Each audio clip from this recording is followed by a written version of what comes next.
In this video, we're going to learn how to write an equation in point-slope form. So what is the equation for the point-slope form? Well, it's going to be y, try that again, y minus y1 is equal to m times x minus x1. If you look at the previous equation here above, so in my last video, I showed how to calculate the slope using 2 points.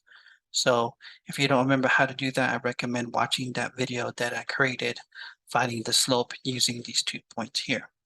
Okay, but notice here that the point slope form is basically derived from the slope formula. Okay, so if I multiply both sides by x2 minus x1, okay, so if I multiply this by x2 minus x1 and multiply this by x2 minus x1, notice that I'll have the x2 minus x1 times m, which is this here, and then the x2 minus x1, so these are just going to cancel out. Okay, so those are going to cancel out, leaving me with the y2 minus y1. Now, of course, we can rename them as y minus y1, but technically this can be like y2 minus y1, and this was x2 minus x1. All right, but basically they're the same thing. Okay, so the point slope formula is actually derived from the slope equation. Okay, so how do we use the point slope form? Well, the point slope form, we need two pieces of information. One is we need the point, so basically any point on the line, and then two, we need that slope. Okay, since we already calculated slope, let's just plug that in here for the equation.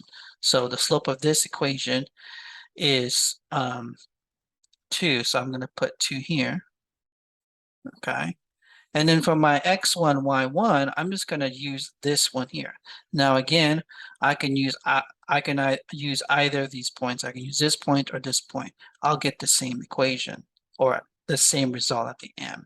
Now, if I wrote it in point slope form, it might look a little bit different, but if we solve it in slope intercept form, y equals mx plus b, it will be the same equation. So let me demonstrate that. So I have 2 as my slope, and I have y minus y1, which is the 3, and then I have 2, and then x, so 2 times x minus x1, which is the 2 here.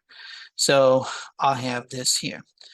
All right, and this is my equation in point slope form. So this is what, if the book wanted, will be our result. Okay, so let me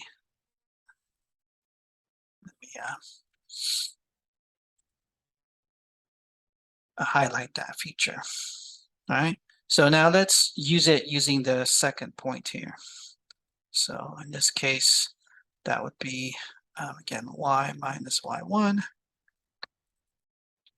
equals m times x minus x1. So I know it's labeled x2, y2. You can, change this to y2 and x2. It doesn't matter, okay? But we know that we're using the second point here. So this will just be y minus 7 equals the 2 again as my slope, and then x minus 4.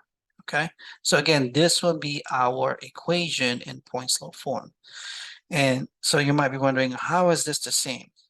Well, I'll show you. So if I solve this in slope intercept form, which is y equals mx plus b, you'll see it'll be the same equation. Okay, so let's do that for so let's solve that from here. So in this case, I would distribute the 2. Okay, so that will give me 2x minus 8, and then I have y minus 7, and then I'm going to add 7 on both sides. So those are going to cancel, and I'm going to have 2x minus 1. Okay, I'm going to do exactly the same thing here on the left side. So again, I'm going to distribute that 2. So I'll have 2x minus 4, and then I'll bring down to 1 minus 3, and then add 3 on both sides. So my 3's are going to cancel. I'll have 2x minus 1. So I have 2x minus 1 here, and I also have 2x minus 1 on the right side. So again, these are basically the same equation, right? But this is the slope-intercept form. I'm sorry, the point-slope form equation here.